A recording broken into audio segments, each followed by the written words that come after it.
Here we go. Focus. Speed. I am speed. We will never sleep, cause sleep is for the weak. That we will never rest, till we're all fucking dead. No, sir, man. I don't like that crap. I'm a rocker, dude, through and through. Here's my favorite bands. AC/DC, Van Halen, not Van Hagar, Skinner, Def Leppard. All right. We're on in 5 minutes. We're headlining. We shouldn't be going on until at least 11. It's the prom. It's over at 11.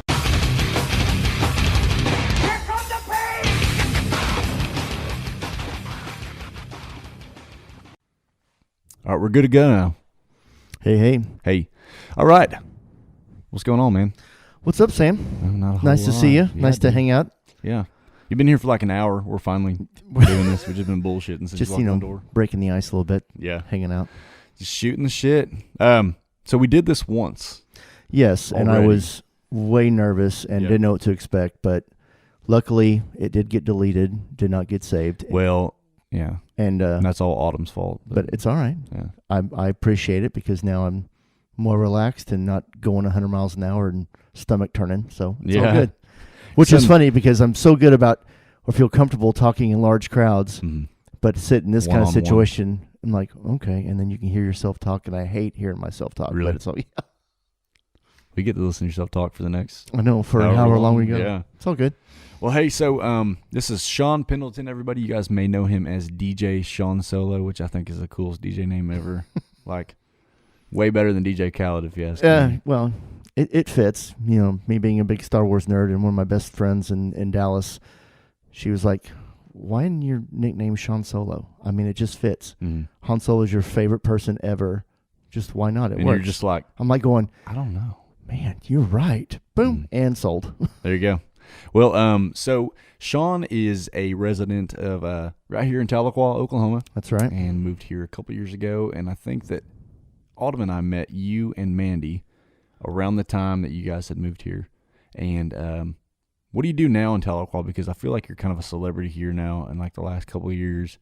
What is your what's on your resume now since you've moved here? Well, since I moved here, yes, we moved here back 2 years ago, and you know, you and Autumn were the first real musician people that we actually met. And, Quote unquote real. well, not just. I know what you There's mean. so many musicians here in Tahlequah, but you are the But they're all first. fake. Yeah, they're fake musicians. Yeah. But no, I mean, you're the first guys that, you know, we like, oh my God, I didn't know the talent level was this, this good.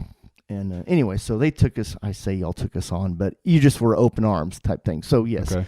that was about 2 years ago. And I really, when we moved up here from Dallas for me to go to school at NSU, I had done my big send off and like going, I'm retiring from DJing because I had done it for, 20 years and got up here and then like, okay, well, I do like money, and there's a couple things that we didn't have here in Tahlequah that I thought, okay, as long as I don't take on a big role, then it's not going to cut into what my ultimate goal with, my college career and stuff. But right now I'm doing these Saturday night shows at Dwayne's Place, and we're kind of taking a different approach. Before they did karaoke every Saturday. It wasn't that, it was a karaoke show. It was okay. It was all right, And they'll probably tell you that too. It's, good people and that Right. kind of stuff.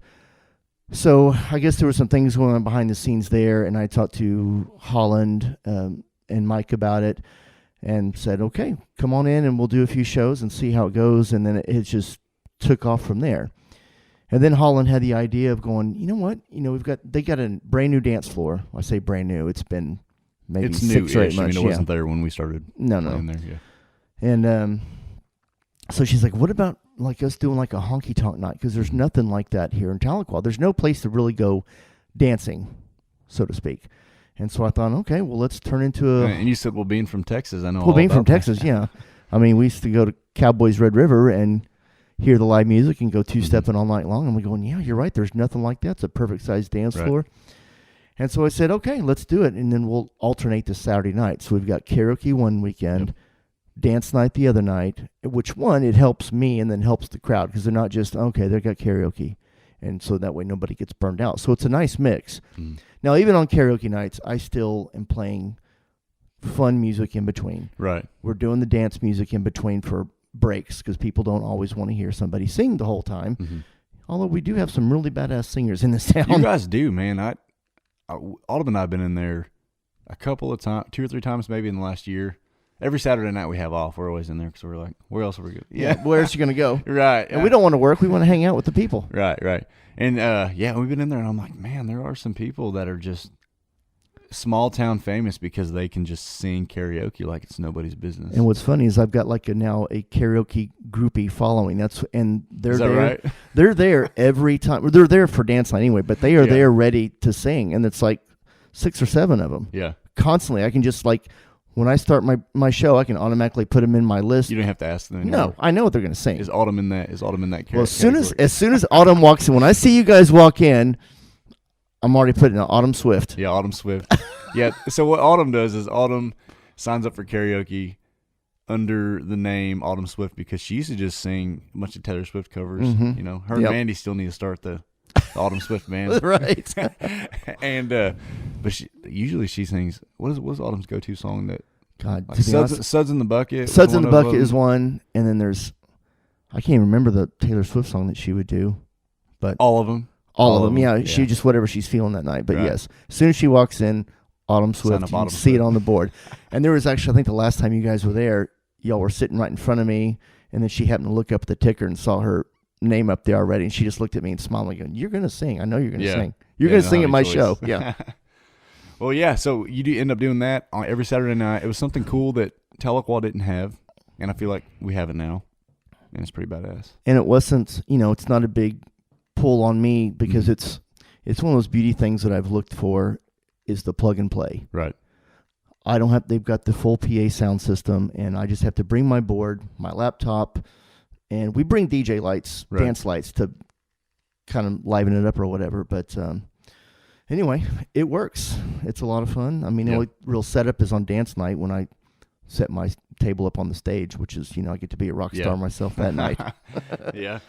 Well, so let's dig into that if you don't mind. So I brought Shawn onto this because this is a podcast for people that are into music and music business, and we've had a lot of people on the podcast already, and that are in all different forms of the music business, whether it's people that are in radio or they're frontmen themselves or they're a hired gun, they play a certain instrument or whatever.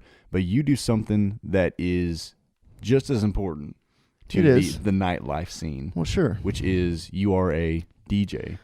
I'm an entertainment type, portal for people. But you also do a whole lot of other stuff because you're not just the quote unquote country night DJ. Like you have a pretty lengthy background in providing music for events. I guess we'll just call it that because it's a pretty broad term, And I want to get into pretty much all that, like some of your background on it, and then some advice that you might have for people that are like, well, I can't do a whole lot of playing or singing, or not that you can't, because I know that you're a freaking awesome musician yourself. But I like to play, and I'll let Mandy. I hide behind Mandy. Let her do all the singing. Yeah, I feel you. Let the girl sing. Yeah, let the girl sing. Yep, I feel you. They're gonna come see her, not me. Yep. Story of my life. Yeah. And so I just want to kind of dig into all of all that, and for people that are like, well, I'm not like a quote unquote musician, but I want to make money like in the music industry. Oh, and they like playing music. I mean, I've got a couple guys in town already that have been, trying to pick my brain or try to, okay, what can I do? How can I get in type thing. Yeah, because it's a, I don't want to say it's an easy gig, but if you know what you're doing and you can invest in the right equipment and you can say, hey, I am a DJ for hire. Yeah. You can actually make some pretty decent money. You can make some real good money. Especially in certain markets, which is another thing I want to cover as well. In certain markets of, let's say, weddings or private events. Oh my gosh, yeah. And then depending on what town you're in, on what the range can be. Right, because, the people that, weddings or private events aren't your standard venue that they know what the going rate is for, So let's just start there. Okay. So Blake and I talked about this a while back too, about, whenever you're playing a wedding or a private event, one of the upsides of it is, it's not the same talent buyer at X venue that knows what the going rate is every single weekend for a band or a solo artist, or, we don't usually pay that much for a band or whatever. Right. You usually say, this is my price, and it could have a comma in it. And they don't know any different. They're just Bubba and But they want to know, Karen well, getting married, what can we get? Or they go, what do you charge an hour? And that's not always the case. Right. Because as a DJ, it's not just getting up there and setting up and playing music. Right. There is preparation, just like with a musician or a band. You still got to practice. You still got to prep. You have to worry about logistics. You've got to know, okay, what equipment do I need? Where do I have to be set up at? So all those things, and then all the homework behind the scenes with, and I'm referring basically to a wedding, is preparing the music. Make sure you've got, obviously, the ceremony. You've got all the first dance and all that kind of formal stuff. Mm-hmm. But then you got to think about, okay, what kind of music am I going to play in the background that caters to them? Because that's one of the things when you get in the wedding part of it, you've got to prep and ask them, what are you looking for? What kind of vibe do you want to set? Right. I mean, every DJ has got their own kind of idea and their signature, sound, if you will. Right.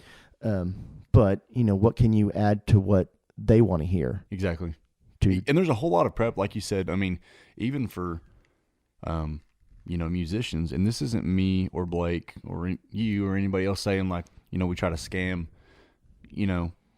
mom and pop out of money for weddings, but there is more in-depth than people preparation think. Because, I mean, for Autumn, she played a wedding 2 months ago, and she charged more for that show than she usually does for an acoustic show because she had to learn 4 or 5 new songs for their first dance, their I guess their wedding aisle song. I sound stupid. Oh, their ceremony music. Exactly, right. Okay. Or their wedding. Their wedding stuff, whatever. Yeah, you know what I mean. But, and so you have to kind of charge a little bit more because it's not like your standard, this is what I do. You have to kind of. Well, you're just not a monkey up there pushing buttons. Right. Even though that's how some people look at it. Oh, you're just a DJ. Okay, just get up $1,000 to bring your laptop to Yeah, really? Yeah, I mean, no, it's a lot more to that. You're paying for I say the experience or the event, the entertainment. You're paying for the entertainment. I mean, and I had a conversation with somebody this week about, they said, okay, you want somebody good, and let's say you're talking to the Beatles. They're good. You've heard that they're good. I've heard they're good. They're kind of a thing, but you're going to ask them if they say, well, it's $5,000, and they're going, yeah, can you do it for $2? And just completely cut down. Like, no, this is what we charge. This is who we are. You know what you're going to get, and I've had that happen to me. Actually, and you know what, musicians to a point have, because I know because I book for multiple acts, but I know that there's some leeway. We always kind of try to start at somewhat of what we would like to get. There's what we would like to get, and then right below that is what we need to get. Right. There's that base price in your head that you've already got. Okay, I know what I'm worth. And then you got, again, we talked about the market.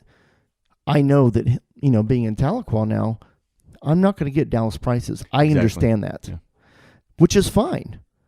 And then then I've got my base price in my brain. And again, people always ask, what do you charge per hour? I said, I don't charge per hour. It's more of I'm charging what the event is. Right. And that's what it goes off of. And then I can go plus or minus to help accommodate. I mean, it's not like, okay, it's $1,000 and that's it. It's always negotiable, obviously. Yeah. Because you want the business, but you don't want to send them away because then that'll get around if other people are looking to hire a DJ and they say, oh, there's this Shawn Solo guy. Well, yeah, but he's really expensive, so I don't know what. Right. So, but you don't want to turn away business, but you want to. You got to be fair. And you got to be fair to them and fair to themselves. You got to be fair to yourself for too. sure. Well, you got to have your price, man. Well, right. You've got to have your set price, and then you've got to enjoy it as well because the people are going to, just like seeing the band on stage, they're going to know if you're having fun or not, if you're into it, especially if you're a DJ because you're the only dude up there. Right. And if you just got a frown on your face or you're just not being engaging, they're going to pick up on that. Right. And a good or a bad DJ can make or break a good or a bad wedding. For Absolutely. Instance. There's weddings where I left there and I was like, man, that DJ was kick ass. Right. Dude. He's just playing like all the shit that I listened to growing up. You know what I right, mean? Yeah. Like you got a part of being a DJ is, I mean, correct me if I'm wrong, but like whenever you're out there and you're like, okay, these people all look like they're in their 30s, so I'm going to play a bunch of mid-90s hits. Right. That's exactly. And be like, this is about the time that they were in high school, so I'm going to break out the 98 Degrees and the Backstreet Oh yeah, you're Boys and right. the All the boy Madonna, band stuff, exactly. all the Christina Yep. Aguilera, all that kind of Mhm. stuff. And that's the one superpower as a DJ. You've got to be able to read Right. the crowd. You're just not going to get up there and just like, hey, I'm going to play some dubstep, or techno or whatever, or some obscure stuff that people are going to be like, what are you doing? You've got to be able to look at the crowd and going, okay, I'm going to sprinkle this in here and see what kind of reaction I get. Right. And then build off that or take little detours and stuff, just make going, oh man, this is a cool Yeah. song. We're having fun. Yeah. Okay. It's cool. like the best connection feel when you get that Yes. reaction. It's like going, oh hell yeah, you let's just do get a bunch this. of people that go, oh, my yeah. So Get that reaction, or they start, oh my god, hands go up. They're just like, oh my god, this is, and they Right. just go nuts. Yeah, and part of being a DJ too is you have to keep up with the new songs. Oh, yeah, that, you've you know, gotta- the WAP. And, Oh, yeah, you know, all and that stuff. All You've that gotta stuff, be- you know. The Dua Lipa, the Lizzo, you've got to stay current. You have to, otherwise you're gonna be like, this DJ sucks. He just plays 90s music. He only Exactly. plays disco or 80s or Right. something like that. Yeah, because I mean, there's new songs that come out on a monthly, yearly basis. Oh, that all the girls, time. Girls want to go out there and with their friends, and they want to feel like you're They playing want- some Lizzo. You're Yeah, like, they want to shake that fuck ass and these they men. right. I don't need these men. I'm not- I'm good. I'm an independent woman. Exactly. Yeah, you gotta have, and you gotta know that as a DJ. Right. You know what I mean? They're not only paying for your time, your gas, your whatever you're doing. They're paying for like your experience and Absolutely. your knowledge of the music scene. That's right. You are paying for the experience, Mm-hmm. or not experience. Well, you're paying for that, but the experience. No, what am I- Experience that you have and the experience that they're getting. All of that, yeah. Both of the Those are the experience, right word. The mutual experience. right. And And that's what you've Yeah. got. Someone like me that's been doing it for 20 years. Mhm. I've seen almost all of it, yeah. and so that's what I pull from to say, okay, I know what this is going to go. I know how to read this crowd. I can see what they're going to react to, Yeah. and then you just go off of it. Yeah. And plus, I want to have fun with it. It's just not me up there going, this is not my, Okay, here's the next one. Here's some P. Diddy for y'all. right, Yeah. and then walk away. Right. I want to have fun too. So that's how I approach these events. Yeah. Shows, whichever. It's like, I know y'all want to have fun, but I want to have fun too. So I approach it as, this is my party. How would I want it done? Right. So So, all right. So, what are some songs? And I'm just kind of getting into the fun part of this, not really necessarily the music business side of this. Right. We'll hop back into it. What are some songs? What are like your go-to? This song's gonna save my ass. Like, say you're having a bad night at the bar, and nobody's really getting out there and dancing, and you're kind of getting some weak responses from Yeah. your playlist. Give me a handful of oh my God, just bangers that are gonna save your night. there's 4 distinct songs. Okay. That Give me are one. always, I've got your little music playlist that's, your dance songs or whatever that's just readily available. There are 4 songs that always, no matter who you are, how old you are, you've heard these songs. Is Usher's, yeah. Okay. Montel Jordan, this is how we do it. And then they That's just, awesome. and then it drops this bass beat Right. and they're just, everybody goes nuts. And then, of course, you've got, Lil Jon and Ying Yang Twins with, Get Low or Low, because that's you get that booty shaky music Mm-hmm. going, and then they just love it. And then and that's everybody. But then I said 4, but then there's, okay. I'm sure there's 4 in every genre. Well, there is. Yeah. And then I'm not even talk about the line dance part. That's a whole other scene. Copperhead Road, Oh my Bootsy God. Boogie. Oh, Yeah. I've got a whole playlist of about 13 different line dance Right. songs. But the other ones with the girls, I can always get Spice Girls, The Wannabe, and the Miley Cyrus Party in the USA. Oh yeah. They will just run to the run to the Right. to the floor, and they're all in a circle and they're screaming out, and they're like going, okay, Right. I'm saved. Our old guitarist, Josh, he used to always get up there while we were like sound checking, and there'd be like a few people kind of out in the crowd, and he would always turn on his amp, tune up his guitar, and then he'd always play the lead guitar riff for Party in the USA, and then. Yeah, it was always just the whole crowd would be like, yeah, and I'm like, oh yeah, cue the white folks. Yeah, there you go. Switch has been turned on. Yep, they're ready to party. Yep. So as far as country music, now this is going to be some insight for anybody that's not a DJ, that's not I don't know. Let's say you're in a band, you're in a country band, Yeah. and you have some people that are listening to this that are in a country band. What are some songs that you play that if somebody's looking to pick out some new cover songs, what are the songs that you play to get them to go out there and line dance? Because maybe they could probably pick them up and put them into their set list as a band. What are some of the songs that you do? For line dancing or just two-stepping in general? Or just both? Yeah. Man, like let's say I said, hey, Shawn, I'm a musician and I'm in the my cousin Bubba has a band and we're trying to pick out some new songs for our set list. What are some songs out of your playlist that are just bound and determined to get people out there on the dance floor? And we want to play all the biggest dance halls in Texas. But as far as country songs, man, I always lean to some John Party, Easton Corbin. Those I will always mix in my set list.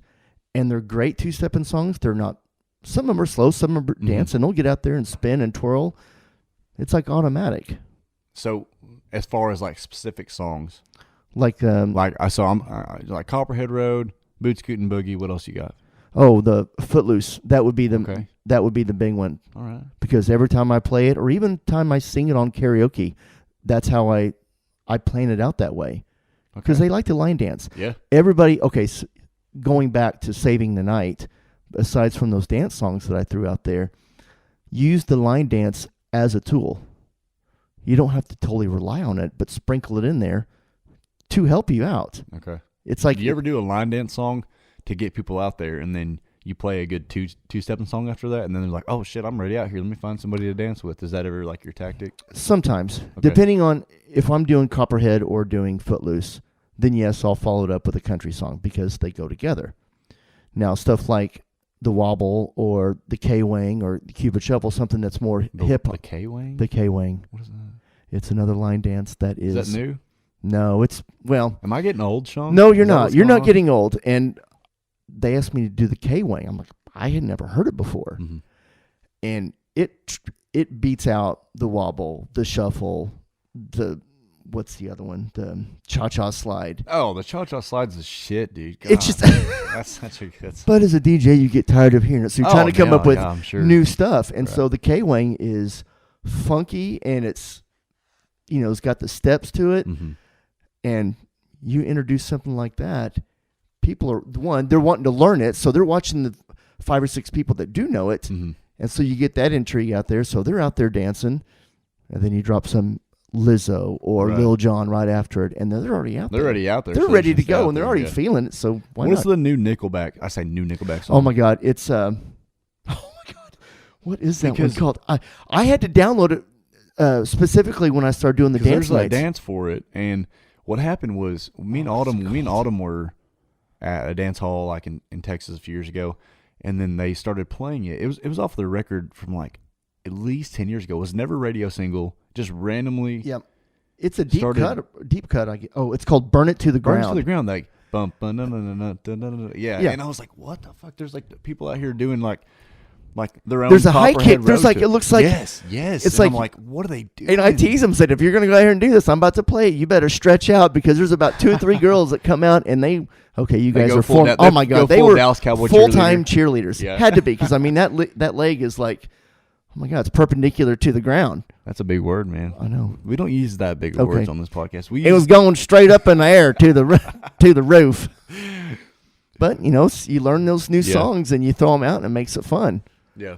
So, okay, let's hop into this business side of stuff. So let's say you have somebody that's listening to this podcast that, again, they're a big fan of music, but they don't play guitar. They're not a front man. They don't play any instrument. They're business savvy, Sure. And they think, well, I think I could get me a PA system and I could, get out there and do weddings or private events or DJ clubs or anything like that. Right. Like, I'm social. Sure.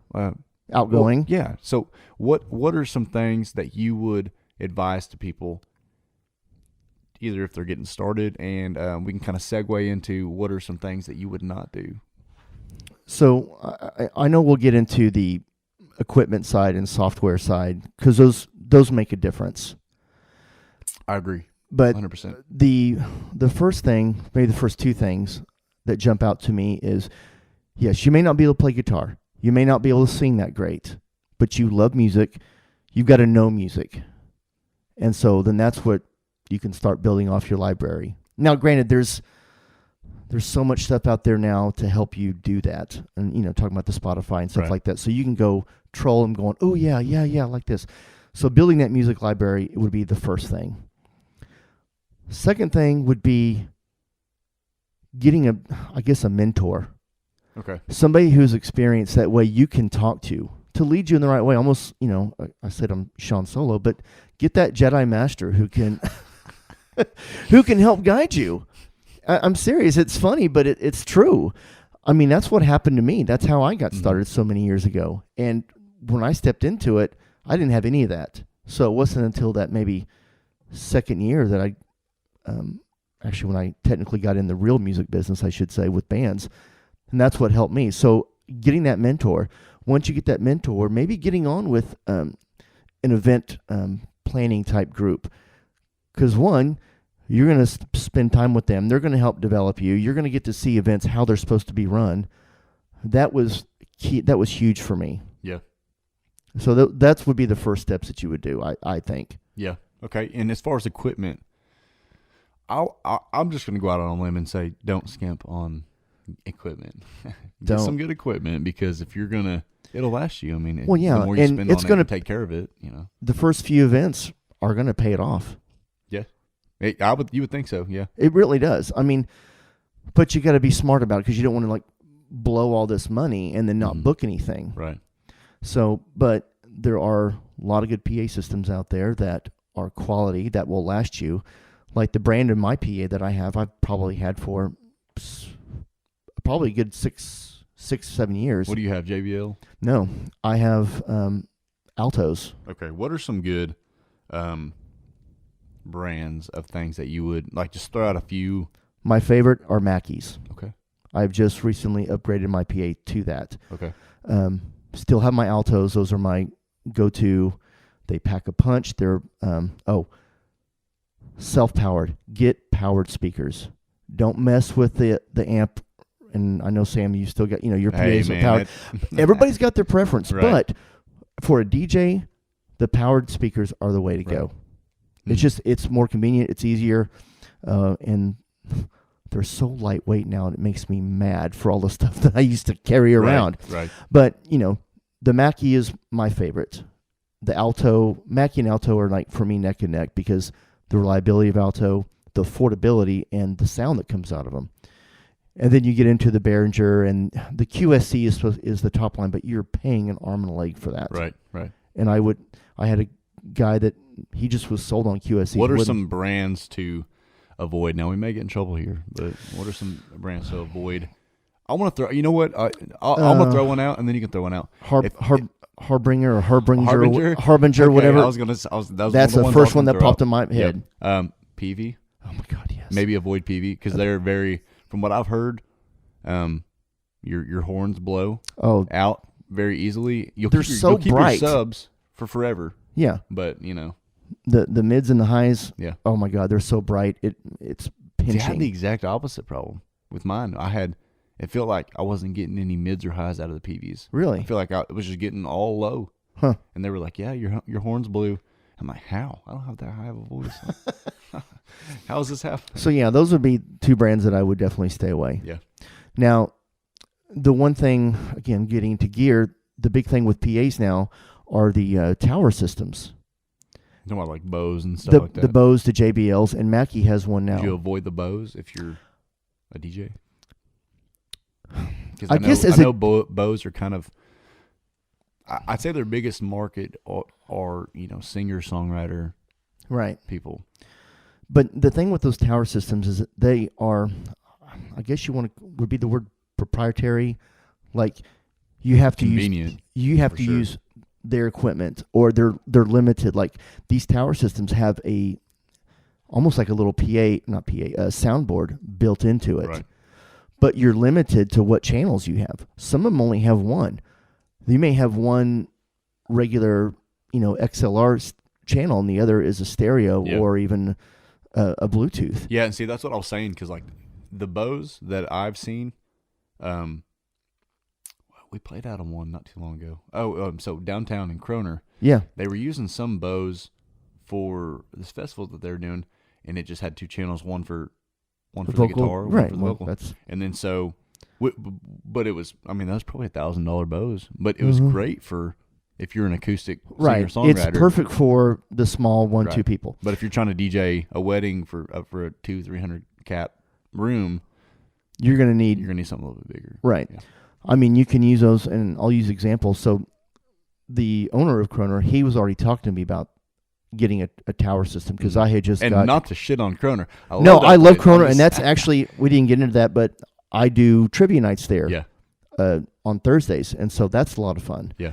But And it's one of my favorite venues anywhere around here. I'm just saying for what they were doing was mainly singer-songwriter stuff throughout the whole entire festivals, and that was perfect for that.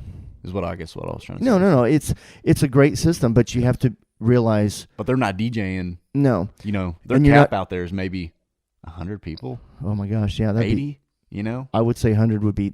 Oh my gosh. Shoulder Packed to sitting on- shoulder, yeah. right? You know what I mean. So, and that's also But those carry a room. I mean, it's surprising how small those are and what range it has. and explain to people what a Bose is.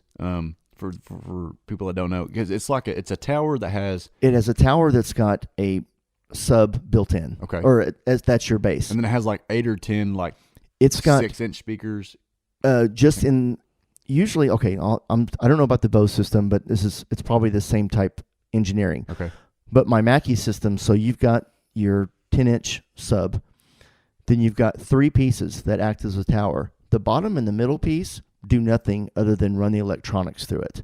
Your top piece is 6 speakers, 6 tiny, the Miniature little speakers, miniature yeah. speakers, mids, highs. Mhm. So that's what's being coming out of there. The thing with the other 2 pieces are, okay, if I'm on stage, I don't want the music just to go at the ceiling. Right. You can change the level, the height, I should say. But anyway, they pack a punch. I mean, they fill up a Right. room, but you have to be aware of, okay, like I just did a wedding down in Greenville, Texas. Huge venue. Oh my gosh. What was the venue called? Was it the theater there? Oh my gosh, what was the name of that one? I'd have to look it up. I can't I'm remember off the top of my sorry. head. This is one of those off off podcast conversations. But it was this large, it was beautiful venue, Mhm. concrete floors, big open, so it's going to be boomy. It's a lot of space to fill. So yes, and I bought 2 Mackie systems or two towers because I want to be sure I fill a room, which it filled about half that room Right. because you've got, again, close to 200 people in there.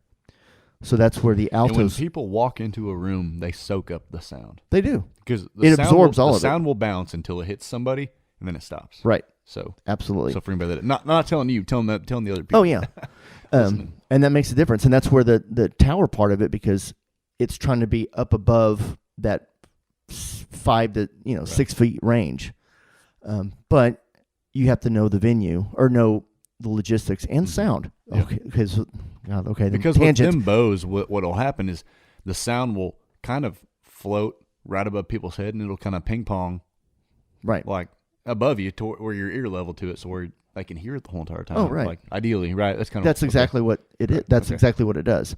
And with that, it fills up the room easily Mm-hmm. in a thing that it weighs, 30 pounds, not 100 pounds speaker, which makes a difference as well. Yeah. But again, going back to the venue room, then I throw my altos on the opposite side or strategically Surround placed sound, right. to throw the music around. And I just run wireless to that speaker. Mm-hmm. And that speaker's not blasting. It's just there to fill up that side of it because, one, you don't want to blast the people that are sitting in that part of the room. Whereas in the main Right. part, that's where all the main music is. Anyway, but the towers are great. I've just been doing it for a lot of years, and this is what works for me. And I want to say that if you're somebody that's looking to get into DJing or have their own PA system, I would say minimum that you need to save up for would be somewhere between $800 and $1,000, and that's probably minimum. That would be, and that's where you could get to 12 or 15-inch powered speakers. And a decent PA, decent mixer. Decent board, yeah. Mm-hmm. the Altos. I think I got that when I got those. The 12s, I think I got them for maybe $600 at the time for 2 of them. Yeah. And then the 15s were maybe another couple extra $100. And then you're talking about a laptop, and you're talking, well, grand, then that's just the PA system, right. and then you've got to look at what kind of soundboard.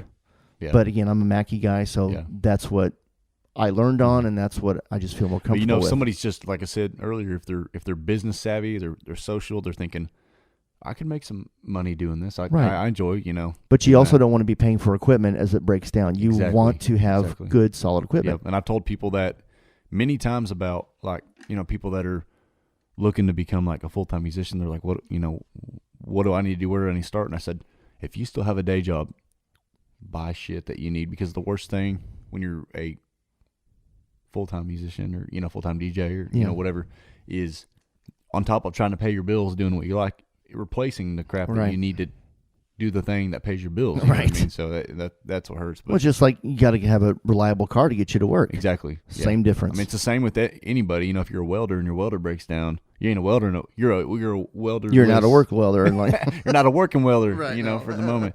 But so let's get into the other business side of this stuff. We were talking about it in the kitchen earlier while we were kind of shooting shit and making coffee and stuff. But let's talk about handshake deals and and the other business side of stuff. Like, I'm going to get into this, and then any other advice that you have that you'd like to throw it out. But let's talk about getting your I don't want to say all the time, it doesn't always have to be a contract, but getting some sort of paper trail and set in place, whether you're talking about a text or a Facebook message or an email, or it's got to be something on paper, not, and that's the stuff that you learn. I mean, I learned early on those first couple of years of me doing, I say events, weddings, small things. It was just, hey, sure, yeah, let's do this amount and I'll be there. Right. And that was it. There's no paper trail, no nothing. Yep. And then I got lucky that never happened to me, that anything fell through and I was, out gig money. But you've heard probably horror stories. But I've heard horror stories. Of people and then that... when I got in, and I reference this back, when I got into being with a mentor and that wedding entertainment group, they had contracts. Right. And it did that to protect the client, but also protect yourself. Right. It's super important. And whether you're talking about a 10-page contract or a sheet of paper or a Facebook message or a text or an email, or have some sort of something you can reference trail. back. Yeah. I mean, we were talking about it earlier, but there was a pretty decent sized paying show that, didn't happen over this past summer that ended up kind of saving my ass because we had a contract. You know what I mean? And then and they want to back out and say, "Oh no, but exactly, yeah." It's just you got to do what you got to do. It happens. Or if I know I've had weddings where they've already, my contract says 50% down to book me, non-refundable. Non-refundable. Yep. Because if somebody gets cold feet. Well, now it's a month or 2 months before. No one's going to book a wedding that soon unless it's an emergency. Right. And that's also money. Shotgun wedding, maybe. Maybe. We got to do something now. But that's a big thing. Some type of paper trail. Yeah. I came up with, I think it's like a 2-page, maybe 3-page contract that covers what I'm providing, the information, dates, venues, but provisions like I'll be providing this, but what's the venue going to provide me? What you need to provide me? The payment process, the cancellation process, the protection if some drunkard plows into my gear and then he knocks over PA or whatever, spills a beer all over my stuff, then guess what? You're paying for it because it's damage to mine. Exactly. It's not my fault. It's almost like an insurance type thing. Yes, and that's what I was going to get into next is what do you have in there that protects you from, let's say your wedding's outdoors and it gets rained out, or if somebody, fucks up your speaker, Billy Bob comes up there, hey man, can you play some Tyler Childers? And he has his beer in his hand and then it kind of spills onto your laptop and the whole thing just fries. What do you do? Yeah, you know you're what screwed. I mean? Yeah, exactly. So you got to have some sort of, it goes way deeper than just having a laptop with some songs and buying a PA. You have to think about the business side of it. Exactly. If you're going to be successful enough, if you're going to make money and get your name out there, you have to Cover yourself. It's a business. It's not Right. just, hey, I'm going to show up at my buddy's house and play some music. It's not that. Let's talk about the hospitality part of it too, because I saw something online the other day about a photographer that ended up, and this photographers and wedding DJs, I feel like are almost one and the same. One is a audio and one's a visual. You know what I'm saying? But, absolutely. But they kind of do. They make or break. Not make or. I guess they make or break. They could. You know, if they could make or break what people remember about it. Right. You know what I mean, on the dance part of it, and who captured the.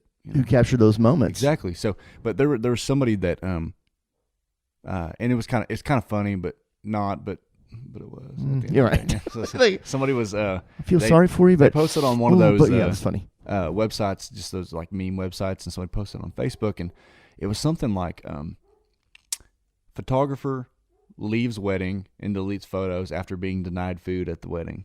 And he was just, because I guess he was just like, hey, can I get some food? And they were like, no, this is for the guests only. And he's like, I can't leave you, go to Taco Bell. I'm doing it. And he was there for like 4 or 5 hours or something. Oh, yeah. And then finally at the end of the night, he's got tired of drunk people, and he was really hungry, and they were telling him that he couldn't eat any food. And he said, fuck this, I'm out of here. I'm not going to do this. And he takes food with him regardless, and then he just gets in his car and leaves, and then doesn't send any of the anyway, it wasn't funny, but it's not. But at the same time, you know, when you're booking this kind of stuff, because I know Dwayne's probably takes care of you on Saturday nights when you're there. Oh, absolutely. I'm not saying you get everything for free, but you know, I'm sure that they take care of you. They do. To a point, you know what I mean? You know, some sort of free drinks. You know, if you're on the job and you're doing some sort of DJ or some photographer. I love how we're just like wrapping photography into this now towards the end of it, because you know it is kind of part of the one and the same. When I talk about the business side of it, Right. that's part of it too, because you have to interact with them as well. Exactly. So, what do you try to do as far as like the hospitality part of it? Like if you're doing, are you just like, hey man, in my contract it says I get a piece of this wedding cake? Like what? Like I have, in the 20 years I have done weddings and events, never has that been a problem. Okay. Never have I run into that. I always get fed. Right. And the one venue that I used to do in Dallas all the time, I was like their house DJ. We had like 2 DJs that they would, book for a wedding. I knew I was always going to eat there. I mean, that's like mom and dad, saying, okay, here, what do you want? We'll bring it to you. Yeah. I've never been in a large event that said no. But I've always made sure that I ate before. Right. So that way, just in case that didn't happen. Yep. And because you get so busy during an event, you may not have time. You may not have time. You ever just left somewhere and you're like, oh my God, where's Whataburger? I'm so freaking. It has happened. So freaking hungry right now. Yeah. Yeah. There's a Whataburger reference. You have one day, man. 24 hours coming to Whataburger. They're going to sponsor us. I'm telling you, dude. I'm sitting here. I got a Whataburger. I know. I saw that when I walked in going, oh Yeti my God. That Autumn got me. Sir, you may have a problem between you and Rich. Oh my gosh. Yeah. Shout out to Rich Adams if you're listening. Speaking of photographers, oh my God, he's a badass photographer. Yeah, he did some photography for us. He forgot his camera, but Autumn. Well, he did. He wasn't there to be a photographer, but right. And then Autumn had her camera with her, and then he's like, "Well, I'll take pictures of you guys." Whenever we were in that was at the Plano at the Love and War. Love and War, yeah. And so, anyway, but yeah, so you may have people that have a wedding that they budgeted for 60 guests, and you're 61. And you're not eating. Right. You know what I'm saying? So you have those. That's why you got to let me eat beforehand just to be on the safe side. Right. Because that's the other thing. It's also about visual. You don't want to see the DJ up there on his table. Down. There's a plate of food right there. And you're like, here, let me get this next song. And then, taking a bite of chicken or something. Yeah. So let's go over this real quick. Let's get some good equipment. Take care of it. Protect it. And typically, your equipment will be protected by your homeowner's insurance. It will fall under that. Our renter's insurance actually covered our equipment. That too, yeah. So either renters, yeah. That whole that's kind of the back end deal. Mm-hmm. So you still are protected that way, right. But you got to put that stuff in the contract. Exactly. But get good equipment. Just do it. You'll thank me in the long run. Get it in writing. Yes. Paper trail, contract. Get that done. Mm-hmm. Get good equipment. Then, of course, build your song library. But the next thing is software. Software, again. Are you telling me Windows Media Player isn't? Yeah, Windows Media Player, and you cannot play off Spotify. They have a thing with broadcasting issues, even though you're paying for a service, so you got to be careful about that. Yeah. Now, granted, if it's a private event, then that's something different. But if you're doing an actual show at a bar or something Right. like that, then it's frowned upon. Who's ASCAP? What are you talking about? BMI or what? Oh my gosh. Who are them guys? Don't get me started on that. Well, also, if you're DJing, like, at a club or a wedding or whatever, and you don't have Spotify Premium, and then and then you hear, like, in the middle of it, dun, dun, dun, are you tired of listening to ads? And then everybody's just like, Oh, throws we know off what the you're groove. doing. Yeah. Oh, you cheapo. How much we paying you? You can't pay for premium? Right. We can get up there and do that. Yeah, exactly. Exactly. Yeah. Oh, my cover's blown. Well, all right, man. You got any shout outs you want to give? Well, let's see. Shout out to Dwayne's Place. I'm loving doing the bar scene. It's a lot of fun. Probably with going those to be doing it guys. there for a while. I will be, Even after you graduate and become a doctor. I will be Dr. Shawn I will Solo. be Doc Solo. Doc I think, Solo. Yeah, there's Doc Fell in town, so shout out to Doc Fell. But there'll be Doc Solo, so we'll have to. Yeah. Which doctor are you talking about that's playing? I don't know. The one that's a musician. Which one? Wait, the one that's really fun. Is he Fell or Solo? I can't remember. But shout out to them. Shout out to Kroner and Chris Whittle and those guys. Yeah. Fun times. Love doing trivia there. So You do that Thursday nights. every Thursday night. Check out the calendar. The holiday season is going to be kind of wacky, so just get on the Bookface page and Instagram or whatever. Give a shout out to a couple of your places back home in Dallas. Oh my God, the Tavern on Main Street, downtown Richardson. Richardson. Oh my Yeah, gosh, yeah. that's where the bar scene really blew up for me, doing karaoke shows and private parties there and stuff. What was the other place in Richardson? Autumn and I played there. I should remember this. I played there probably 3 years ago. The Springs something. Yes, Six Six Springs. Springs. Yeah, Six Yeah, that Springs. was a cool place. That It's place was awesome. It used to be an actual honky tonk before really? it Okay. changed names or changed owners or something like Yeah. that. But it's a nice little venue. It's in the strip mall, but it's Right. a large venue, a great dance floor, and Yeah. But yeah, that's a good place too. Yeah. So Well, all right, man.